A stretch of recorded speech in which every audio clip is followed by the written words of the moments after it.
ఉన్న బంగారాన్ని విడిపించి ఆ రోజు ఆన్లైన్ రేటుకే మేము కొంటాం. Sharma gold company.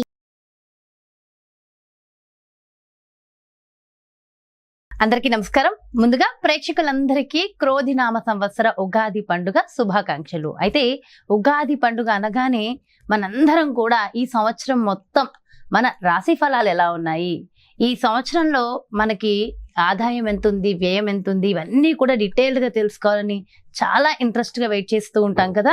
అయితే ఈ ఉగాది రాశి ఫలాలు మనకి డీటెయిల్డ్గా ఇన్ఫర్మేషన్ ఇవ్వడం కోసం మనతో ఉన్నారు ప్రముఖ జ్యోతిష్య వాస్తు పండితులు, జ్యోతిష్య వాస్తు శిక్షణ నిపుణులు, ప్రముఖ ఆధ్యాత్మికవేత్త, లలిత ఉపాసకులు బ్రహ్మశ్రీ నానాజీ పట్నాయక్ గురువు గారు. మరి పూర్తి వివరాలు గురువుగారు వాటిని అడిగి తెలుసుకుందాం. నమస్కారం గురుగారు. శ్రీమాత్రే నమః. గురుగారు, మరి ఈ క్రోధినామ సంవత్సరంలో సింహరాశి వారికి మరి ఈ సంవత్సరం మొత్తం ఆదాయ వ్యయము, రాజపూజ్యం, అవమానం ఏ విధంగా ఉండబోతున్నాయి, సంవత్సరం మొత్తం ఎలా ఉండబోతుంది, డీటెయిల్ గా ఎక్స్ప్లెయిన్ చేయండి. ఈ క్రోధినామ సంవత్సరంలో ఆదాయము వ్యయము గనక చూసుకున్నట్లయితే ఆదాయం 2, వ్యయం 14గా ఉంది. ఇక రాజ్యపూజ్యం 2, అవమానం కూడా 2గా చూపిస్తుంది. అంటే ఇక్కడ మనకి ఇది ఇలాగే ఉంది కదా, ఇలాగే సాగాల అంటే నేను ఒకటే చెప్తాను, గుర్తుపెట్టుకోండి. మీ జన్మజాతకంలో గనక మంచి ధనయోగాలు ఉన్నాయి, ఏం భయపడాల్సిన పని లేదు. ఒకటి.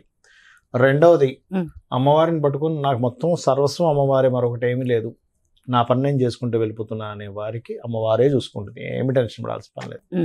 అలాగే ఇక్కడ ఈ 2 అనేటువంటిది ఆదాయము, 14 వ్యయం ఉంది కాబట్టి 2 అనే దాన్ని ఎలా మనం తగ్గించుకోవాలి అంటే పెంచుకోవాలి. 2 నుంచి 14కి ఎలా తీసుకెళ్ళాలి అంటే 2వ స్థానంలో వీళ్ళ గోచార రీత్యా సింహం వారికి కేతు ఉన్నాడు. కేతుగ్రహ ఆరాధన అంటే నవగ్రహాల్లో కేతుగ్రహం దగ్గర దీపారాధన చేయడం, నేతితో కానీ నూనెతో కానీ. రెండవది గణపతిని తలుచుకోవడము, అంటే ఎనీ మనీ ట్రాన్సాక్షన్స్ వీళ్ళకు రూపాయి వచ్చినా, రూపాయి ఇస్తున్నా స్వామి నీ అనుగ్రహంతోనే వచ్చింది అనుకోవాలి. ఓం గం గణపతి, ఓం గం గణాధిపతి నమః. స్వామి నీ అనుగ్రహంతోనే, అంటే మాట్లాడుకున్నట్టుగా. చూడండి, ఇప్పుడు ఎవరైనా మనకి హెల్ప్ చేస్తారు, వాళ్ళ వల్ల వచ్చిందని మనం ఫీల్ అవుతాం కదా, కానీ మనకు తెలియకుండానే భగవంతుడు ప్రతి దగ్గర ఉంటాడు, ఇది మనం అర్థం చేసుకోవాలి. అదొకటి. సో గణపతి ఆరాధన చేసుకుంటుంది, అది బాగుంటుంది. రెండవది, ఖర్చు తగ్గాలి అంటే రాహుగ్రహం దగ్గర దీపారాధన చేయడము, దుర్గాదేవి ఆరాధన లేదా అమ్మవారి ఆరాధన చేయడం ద్వారా కూడా ఖర్చు తగ్గుతుంది. ఇక రాజ్యపూజ్యం, అవమానం చాలా తక్కువ స్థాయిలో 2గా ఉంది. రాజ్యపూజ్యం పెరగాలి అంటే వీళ్ళు చేయవలసింది ఏమిటి అంటే, పర్టికులర్గా ఇక్కడ రాజ్యపూజ్యాన్ని పెంచేటువంటి వాటిలో వీరికి సూర్య నమస్కారాలు చేసుకోవడము, లలితా సహస్రనామాల్లో మొదటి నామం చదవడం కూడా వీళ్ళకి రాజ్యపూజ్యం అనేటువంటిది పెరుగుతుంది. ఓకే, ఇది ముఖ్యంగా రాజ్యపూజ్యం, అవమానం, ఆదాయము, వ్యయ సంబంధించిన విషయాల్లో ఇంప్రూవ్ చేసుకోవడానికి. ఇక మిగతా అంశాలు కనుక చూసుకుంటే వీళ్ళకి కేతు ఉన్నందుకు వీళ్ళకి సాఫ్ట్వేర్స్ రిలేటెడ్ మూలంగా ధనయోగం చూపిస్తుంది, అందులో ఎటువంటి డౌట్ లేదు. అదేవిధంగా గురువు మనకి అంటే మే మాసం నుంచి ఎప్పుడైతే దశమంలోకి మారతాడో ఇక్కడ ఇచ్చేటువంటి రిజల్ట్ ఏమిటి అంటే వెరీ క్లియర్లీ గృహయోగాన్ని, వాహన యోగాన్ని, విద్యాయోగాన్ని, కొత్తగా ఏదైనా విద్యలు నేర్చుకోవడం అనేటువంటిది గురుగ్రహం ఇస్తుంది వీరికి చూసుకున్నట్లయితే. ఓకే. అలాగే సంతానం కోసం ప్రయత్నం చేసేటువంటి వారికి కూడా కొద్దిగా అంటే ఈ సంవత్సరం మే తర్వాత నుంచి కొంచెం మే నుంచి ఒక అక్టోబర్ వరకు సంతానం విషయంలో కొంచెం ప్రయత్నం చేసే విషయంలో వీలైతే మే లోపలే ప్రయత్నం చేయడం మంచిది. ఎందుకంటే పంచమం మీద గురుబలం ఉంటుంది. మే మారితే కొంచెం గురుబలం తగ్గి మరలా October, middle of the October నుంచి పెరుగుతుంది. కాబట్టి కొంచెం మే నుంచి మిడిల్ ఆఫ్ ది అక్టోబర్ వరకు ఈ ఐవీఎఫ్లు, ఐయుఐలు చేయించుకునే వారు కొంత జాగ్రత్తగా ఉండాలి. ఇక సింహం వారికి 7వ స్థానంలో ముఖ్యంగా అంటే ఈ మే మనకి ఏప్రిల్ నుంచి మనకి ఉగాది స్టార్ట్ అయినప్పటికీ దానికంటే ముందు నుంచే కొంచెం శనికుజులు కలిసి ఉంటున్నారు 7వ. కాబట్టి ఏమిటి, ఈ శనికుజ కలయిక వల్ల మీరు ఏదైనా జీవిత భాగస్వామిని ఎంపిక చేసుకునే విషయంలో కానీ, పార్ట్నర్స్తో కానీ తెలియని ఆర్గ్యుమెంట్స్, డిస్కషన్స్ ఇవి కనిపిస్తున్నాయి పర్టికులర్గా చూసుకున్నట్లయితే. ఓకే, ఇవి ఈ యొక్క ఇది ఫలితం తగ్గాలి అంటే కొంచెం మీరు కొంచెం ఏప్రిల్ మాసంలో పర్టికులర్గా కుజాశని గ్రహాల దగ్గర కనుక దీపారాధన కనుక చేసినట్లయితే వివాహ సంబంధించిన విషయాల్లో ఇబ్బంది రాకుండా ఉండడము, కుదరడము, పార్ట్నర్స్తో కుదరడం ఇటువంటివి స్పష్టంగా గోచరిస్తున్నాయి. ఇక ఈ పర్టికులర్గా గమనించుకున్నట్లయితే కాస్త దశమ స్థానంలో గురువు ఉన్నందుకు అష్టమాధిపతి అవుతాడు వీళ్ళకి గురువు. ఈ లగ్నానికి శుభుడైనప్పటికీ కూడా అష్టమాధిపతి అయినందుకు కొంచెం జాబ్ విషయంలో కొన్ని చేంజింగ్స్ కానీ మార్పులు కానీ చేసుకుంటారు వీరు. కొత్త ఉద్యోగ అవకాశాలు కూడా వస్తాయి. కాకపోతే వీళ్ళకి రియల్ ఎస్టేట్ వాళ్ళకి చాలా బాగుంటుంది. రియల్ ఎస్టేట్ వారికి కొత్తగా ఏదైనా నేర్చుకోవడానికి మాత్రం చాలా బాగుంది. తల్లిదండ్రుల యొక్క అనుగ్రహం కూడా బాగుంది. అదేవిధంగా అష్టమ స్థానంలో రాహు సంచారం జరుగుతున్నందుకు కాస్త వాహన ప్రయాణాలు చేసేటప్పుడు మాత్రం కాస్త జాగ్రత్తగా ఉండాలి. వాహనాల మీద వెళ్ళేటప్పుడు ఇట్లాంటి విషయాల పట్ల కొంత జాగ్రత్త వహించినట్లయితే సరిపోతుంది, గమనించుకున్నట్లయితే. ఇది ఓకే, చిన్న చిన్న పరిహారాలు చేసుకుంటే ఓవరాల్ గా బాగుంది సింహరాశి వారికి. సరిపోతుంది. ఓకే గురుగారు, చాలా చక్కగా వివరించారు గురుగారు. అయితే ప్రపంచ వ్యాప్తంగా, దేశ వ్యాప్తంగా మొత్తం ఎలా ఉండబోతుంది అంటారు ఈ సంవత్సరం? ఒకటేనమ్మా, క్రోధినామ సంవత్సరానికి అధిపతి ఎవరు, అంటే ఈ సంవత్సరానికి రాజు ఎవరు అనేటువంటిది తీసుకుంటే కుజుడు అవుతాడు. కుజుడు అంటే ఫైటింగ్, గొడవలు, ఉద్యమాలు, యుద్ధాలు, వీటికి కారకుడు అనమాట కుజుడు. అందుకని అటువంటి వాతావరణం కనిపిస్తుంది.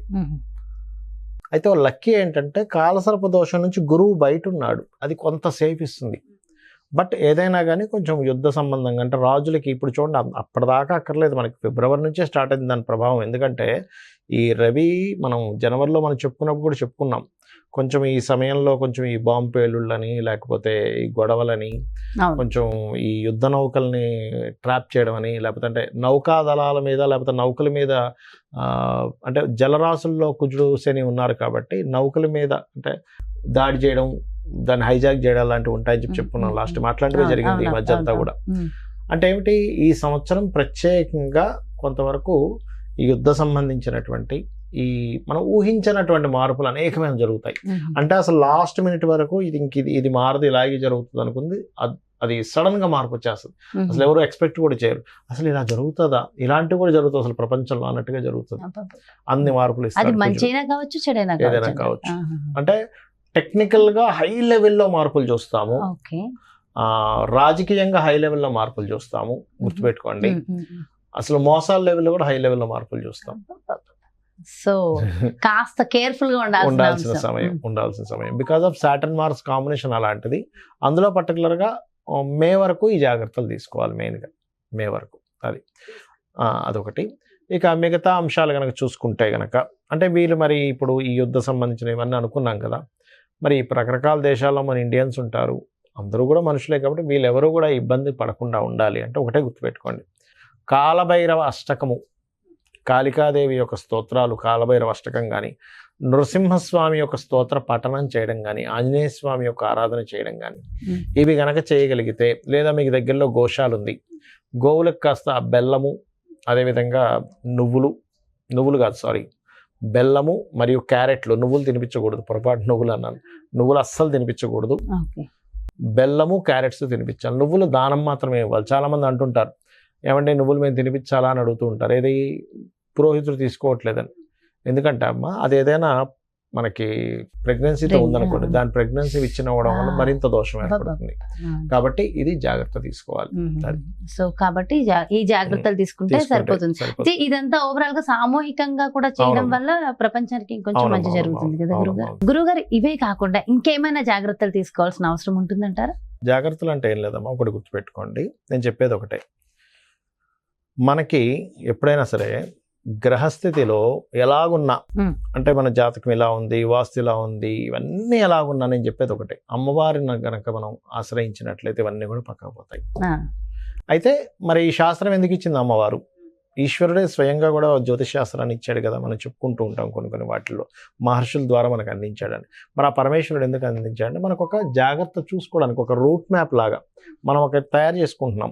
ఏది, ఏ రూట్ లో ఎక్కడ ట్రాఫిక్ ఉంది, ఎక్కడ ఏది ఉంది అన్ని తెలుసుకుని దాన్ని బట్టి వెళ్తున్నాం కదా. అలాగే మనకు భగవంతుడే ఈ యొక్క జ్యోతిష్ శాస్త్రాన్ని అందించాడు. దీనివల్ల ఏమిటి, మనం మన జన్మజాతకం కూడా చూసుకోవాలి. అంటే మన జన్మజాతకంలో లగ్నబలం ఎలా ఉంది, ధనం ఏ మార్గంలో వెళ్తే మనకు ధనం సంపాదిస్తాము, ఏ రకంగా ప్రయత్నిస్తే మన ప్రయత్నాలు సఫలీకృతం అవుతాయి, ఏ దిశలో ఉంటే మనకి బాగుంటుంది, సంతాన అభివృద్ధి ఎందుకు అవ్వట్లేదు, వివాహం ఎందుకు అవ్వట్లేదు, మన జన్మజాతకంలో ఉంటుంది. అంటే ఏ సమయంలో వివాహం చేసుకుంటే బాగుంటుంది, అదేవిధంగా మనకి ఏ వృత్తుల్లో బాగుంటుంది, ఏ వ్యాపారాల్లో బాగుంటుంది, ఎందులో ఎప్పుడు ఇన్వెస్ట్మెంట్ చేస్తే మంచిది, ఎప్పుడు ఇన్వెస్ట్మెంట్ చేయకూడదు అనేటువంటి అన్ని విషయాలు ఉంటాయి. మీకు అనిపిస్తుంది మరి ఇవి అన్నీ మన జన్మజాతకంలో ఉంటాయి, మనం మరి ఈ గోచార ఫలితాలు ఇవన్నీ ఎందుకు చెప్పుకుంటున్నాం అంటే ఒకటే గుర్తుపెట్టుకోండి అమ్మా, ఇప్పుడు మీరు షూటింగ్కి వచ్చారు కదా, నార్మల్గా మీ ఇంటి నుంచి ఇక్కడ 40 నిమిషాలు అనుకోండి కార్లో రావడానికి. అదే ట్రాఫిక్ జామ్ అయితే గంటన్నర 1.5 hours కూడా పెట్టేస్తుంది కదా. అంటే ఏమిటి, గంటలోనో 40 నిమిషాల్లోనో వస్తాననేది మీరు ఏం చెప్తారు, గంటన్నర పడుతుందండి అంటారు. అంటే మీ కారు మీరు మీ మీ మీ డ్రైవర్ కానివ్వండి, మీరు ఓన్గా డ్రైవ్ చేసుకున్నా మీ కారు అదే రోడ్ అయినా కూడా మరి ట్రాఫిక్ ఉన్నప్పుడు ఏమో ఎక్కువ టైం పడుతుంది, ట్రాఫిక్ లేనప్పుడు 1/2 అవర్లో రాగలుగుతున్నారు. అంటే దాని అర్థం ఏమిటి, సమయం బయట ఉండే వాతావరణం కూడా మనకు సహకరిస్తేనే మనం సమయానికి వెళ్ళగలం. అలాగే గోచారం అనేటువంటిది ఏంటంటే ఇప్పుడున్న గ్రహస్థితి, ఇప్పుడుండే గ్రహస్థితి ఏ విధంగా ఉంది, పరిస్థితులు ఎలా ఉన్నాయి అనేది చెప్పేదే గోచారం. సో ఈ సంవత్సరం ఈ విషయాలు ఇలా ఉంది కాబట్టి నువ్వు ఈ రెమెడీ చేసుకో, నీ జన్మజాతకం కూడా చూసుకో, ఈ రెండు కలుపుకో. జ్యోతిష్య పండితులు ఉన్నదే అందుకు. ఇంకోటి ఏంటి, నేను ఒకటే చెప్తా, నా జాతకం ఎలా ఉంది, నా దశ ఎలా ఉంది, పాడైపోయింది ఏం పెట్టుకోకండి, అమ్మవారిని నమ్ముకోండి. అమ్మవారి అంతా దారి చూపిస్తుంది మనకి. ఎలా ఉన్నా జాతకం ఎలా ఉన్నప్పటికీ ఎలా ఉన్నా అమ్మవారు చూపిస్తుంది. ప్రధానం అంటారు. అమ్మని చేయి పట్టుకుంటే తిండి కొదవ ఎలా ఉండదో, అమ్మవారిని పట్టుకుంటే వాడికి దేనికి కొదవ ఉండదు. ఎంతో చక్కగా చెప్పారు గురుగారు. అంటే ఎంతో ఒక ధైర్యం, ఒక మోటివేషన్ అంతే కదా. అమ్మని పట్టుకున్న వాడికి తిండి కొదవ ఉంటుందా? ఏమి ఉండదు, అమ్మాయి చూసుకుంటుందండి. అలాంటిది జగన్మాత అమ్మవారిని పట్టుకుంటే దేనికి కొదవ ఉంటుంది చెప్పండి. ఎంతో చక్కగా, ఎంతో చక్కటి ధైర్యాన్ని, స్థైర్యాన్ని అందించారు. థ్యాంక్ యూ సో మచ్ గురువు గారు. నమస్కారం. శ్రీమాత్రే నమః. సో చూసారు కదండి, మరి ఇది క్రోధినామ సంవత్సరంలో మీ యొక్క రాశి యొక్క ఫలితాలు పూర్తిగా ఎంతో చక్కగా వివరించారు కదా గురువు గారు. మరో చక్కటి ప్రత్యేకమైన కార్యక్రమంతో మళ్ళీ మీ ముందుకు వచ్చేస్తాను. మరి అదేవిధంగా మీ యొక్క జాతకానికి సంబంధించి కానీ, లేదంటే మీ ఇంటి వ్యాపార వాస్తుకు సంబంధించి కానీ గురువు గారిని సంప్రదించాలి, అపాయింట్మెంట్ కావాలి అనుకుంటే క్రింద డిస్ప్లే అవుతున్నటువంటి నెంబర్స్ కి కాల్ చేయండి. నమస్కారం. సుమన్ టీవీలో మీ పర్సనల్ అండ్ బిజినెస్ ప్రమోషన్స్ కోసం కింది నెంబర్ కి కాంటాక్ట్ చేయండి.